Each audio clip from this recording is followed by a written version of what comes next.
radionya apa? Oh, Stereka. Wah, luar biasa, terima kasih. Ada lagi selain Selvi sama Iza yang dengerin radio? Nah, ada yang nggak tahu radio sama sekali. Nah, di sini penasaran nggak gimana cara kerjanya radio? Radio itu satu, kalau mungkin mau dicatat sedikit atau boleh didengarkan kan nanti direkam sama Bapak Guru ya. Jadi kalau adik-adik mau dengerin aja nggak apa-apa. Jadi radio itu adalah salah satu teknologi komunikasi terkuat yang masih bertahan sampai sekarang. Cara kerja radio itu dengan memanfaatkan gelombang suara, bukan udara ya. Udara ini kan bebas. Nah, kalau gelombang itu ada sendiri, ada frekuensi ini nanti dijelasinnya kalau kalian udah SMA, ada SMP, SMA itu mulai belajar tentang gelombang suara.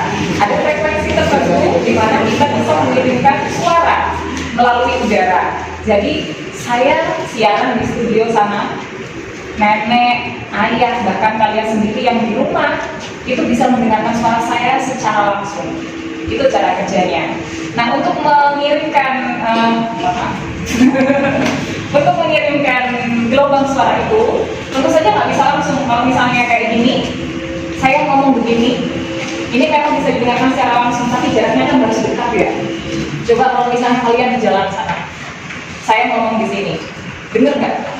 Nah, untuk bisa mendengar atau menerima informasi dari jarak jauh, itu diperlukan seperangkat peralatan yang bisa mengirimkan suara itu melalui gelombang udara, gitu ya.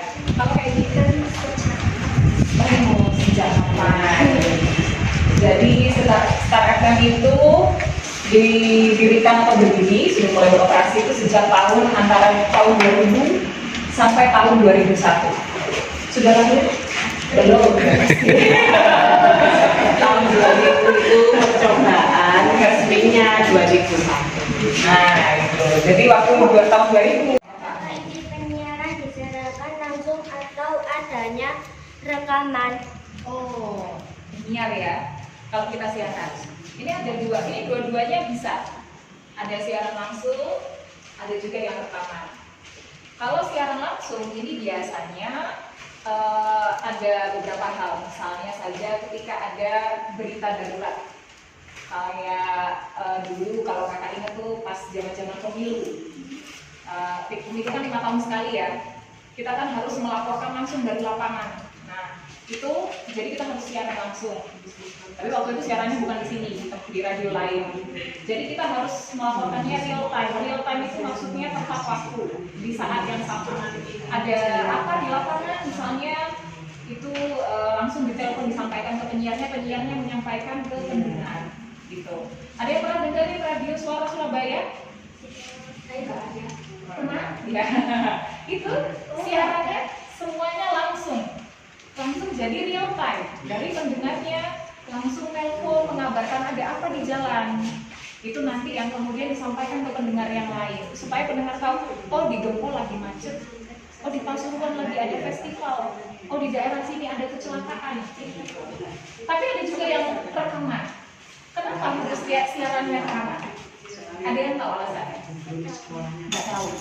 Rekaman ini satu biasanya acaranya sudah terprogram, artinya sudah ada pakemnya, tidak membutuhkan apa ya?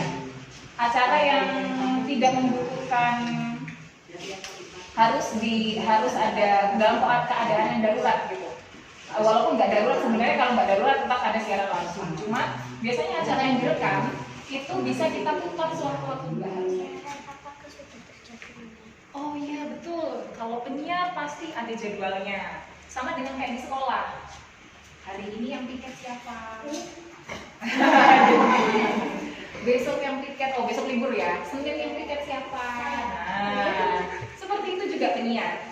Hari Senin misalnya, yang siaran Kak Nina jam 8 sampai jam 10 pagi misalnya begitu ya.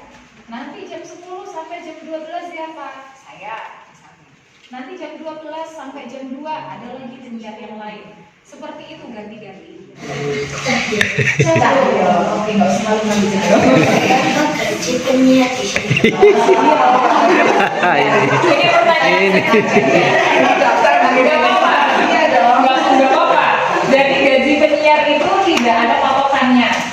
Tergantung di radio mana dia bekerja dan di kota mana. Untuk pendidikannya mulai dari graduation atau lulusan SMA itu bisa sampai S1 ada, penyiar yang S2 pun ada. Syukur-syukur ada yang S3 tapi tetap jadi penyiar ada. Jadi dia ngajar tapi juga jadi siaran kayak gitu ada. Penasaran nggak penyiar latihannya gimana? Itu ada yang namanya kami kalau latihan suara ya. Ada kami. Ini sebenarnya ada nih kalau jelasin bagian ini penyiar kami namanya Kak Rani yang belum dapat orangnya gitu. Jadi ada teknik untuk melatih suara. Dulu suaranya Kak Uzi nggak kayak gini. Saya kalau ngomong dulu suaranya ada di sini, keluarnya lewat tenggorokan. Jadi suaranya agak ringan kayak gini. Tapi sekarang kalau misalnya saya ngomong biasanya udah satu ruangan udah dengar.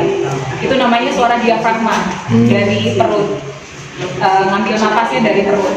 Kalau misalnya teman-teman ikut les vokal itu sama gurunya pasti dilatih yang namanya diafragma. Ibu mungkin juga nggak asing ya juga ya. Kayak itu enggak Kak, yang biasanya pemimpin barisan itu pakai suara dalam itu bukan beda? Beda. Kalau itu biasanya kalau masih kita belum belajar diafragma biasanya itu kita teriak. Kita teriak itu nanti tenggorokan yang sakit. Coba dengarkan suaranya Selfie itu termasuk suara apa Mbak? Kalau nyiapkan dulu coba. Coba ngomong. Ayo Sel, biar dilihat. Siap, gerak. Itu suara. Itu sebenarnya itu sebenarnya udah kalau misalnya dilatih lagi suaranya udah bisa sudah bisa kalau istilah gampangnya itu udah utuh gitu. Jadi enggak. Demi alam mulia, wahai teman-temanku, ingat pesan guru untuk menuntut ilmu demi masa depanmu. Tepuk tangan dulu. Ada lagi lagu setiap hari. Siapa yang nggak suka musik di sini? Ya, semuanya rata-rata suka musik ya. Jadi kalau jadi penyiar udah pasti kita dengerin lagu tiap hari. Kemudian enaknya jadi penyiar itu juga kita selalu bisa punya kesempatan untuk belajar. Entah itu belajar dengan cara kita baca di internet atau kita misalnya dapat kesempatan untuk diundang ikut seminar tentang penyiaran. Terus juga ini yang sering Kak Uzi alami waktu dulu masih sebelum pandemi dulu waktu masih aktif di di kayak semacam komunitas, bukan komunitas sih, tapi sering komunikasi sama manajemen artis. Kita bisa ketemu artis. Betul. Jadi kalau misalnya ada acara tertentu gitu ya, kerjasama dengan Star FM. Nanti penyiarnya Star FM ada yang datang ke sana, wawancara artisnya, terus foto bareng deh. Kita nggak usah disebutkan nama yang lain, gitu kan? Nggak usah disebutkan. Station manager, ada direktur dulu ya, ada direktur. Terus kemudian ada station manager, station manager sorry suara smart. Terus habis itu juga ada namanya music director. Ada namanya itu marketing, kayak Kak Dina ini marketing bagian pemasaran. Ada penyiar, ada production, itu tugasnya sendiri-sendiri. Kita yang paling gampang aja ya, music director. Tugasnya itu adalah untuk pengadaan lagu. Jadi kalau di radio itu kan sudah pasti yang disiarkan lagu. Nah ini tugasnya music director nih, untuk cari supaya lagunya ini bisa diputar. Caranya gimana? Ada yang tahu nggak? Gimana caranya musik director dapat lagu? Nggak tahu ya. Jadi dapat lagunya itu adalah dengan menjalin komunikasi dengan perusahaan rekaman. Entah perusahaan rekaman lokal atau nasional. Jadi mereka menjalin komunikasi.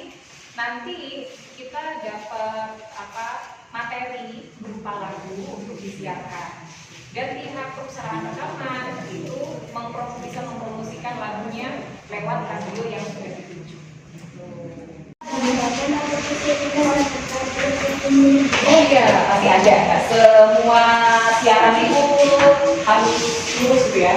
Misalnya Kak Uzi, waktu pertama siaran itu nervous, gugup. Jadi kalau waktu pertama siaran itu banyak kata-katanya tersendat-sendat. Terus habis itu kalau enggak kalimatnya itu kita ulang-ulang. Pernah juga satu momen itu dalam waktu lebih dari 2 menit harus cuma diem. Ini pantry sekaligus ruang rapat, jadi teman-teman kalau rapat sekaligus makan siang itu di sini. Terus ayo jalan.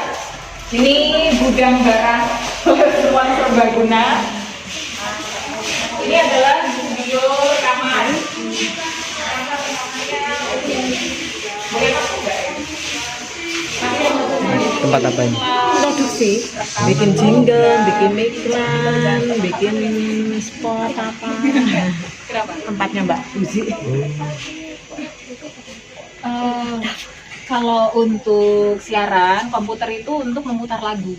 Jadi sekarang kan kita udah modern ya, udah digital. Kalau dulu muter lagunya pakai kaset sama CD. Tahu nggak bentuknya kaset? Tahu.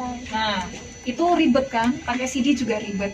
Akhirnya karena sudah sekarang semua serba digital, pakai komputer. Gitu. Oke, gantian sama temannya. Yuk, atau ada dari lain dari dari pihak radionya pesan ke orang lain. Kalau misalnya aransemen itu kan butuh kreativitas lebih lagi dan dia harus musisi.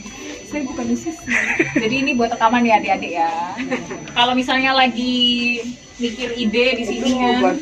Playlistnya lagu itu dari sini terus di. Oh enggak, kalau dulu memang ini kita pakai CD. Kita pakai enggak? Sekarang enggak. Semua serba digital. Iya.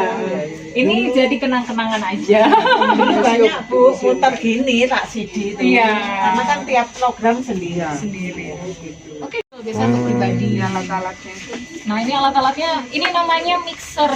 Bukan mixer untuk bikin kue ya. Ini untuk mengolah suara. Jadi jadi nanti ini direkam ini untuk kita. Saya misalnya rekamannya ini saya ngomong di sini, diolah di sini, nanti baru bisa masuk ke komputer ini untuk diproses. Oke. Ini tadi apa teman-teman? Tahu nggak ini apa? Ruangan apa ini tadi? Ruangan penyiaran. Oh, bukan. Ini studio rekaman. Tapi rekaman untuk bikin iklan. Di radio itu biasanya ada iklan. Ada rekaman siaran. Terus untuk bikin jingle juga di sini tempatnya.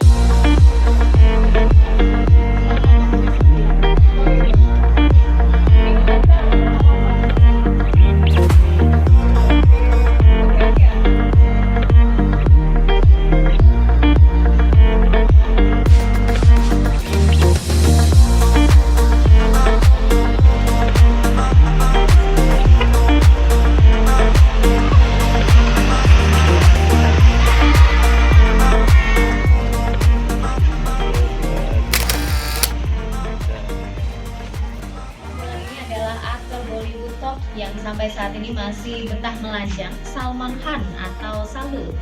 Bernama asli Abdul Rashid Salim Salman Khan, dilahirkan di Indore, Madhya Pradesh. Oke, satu lagu salah satu film yang dibintangi oleh Salman Khan ya, dengan Hadil Pyar Karega.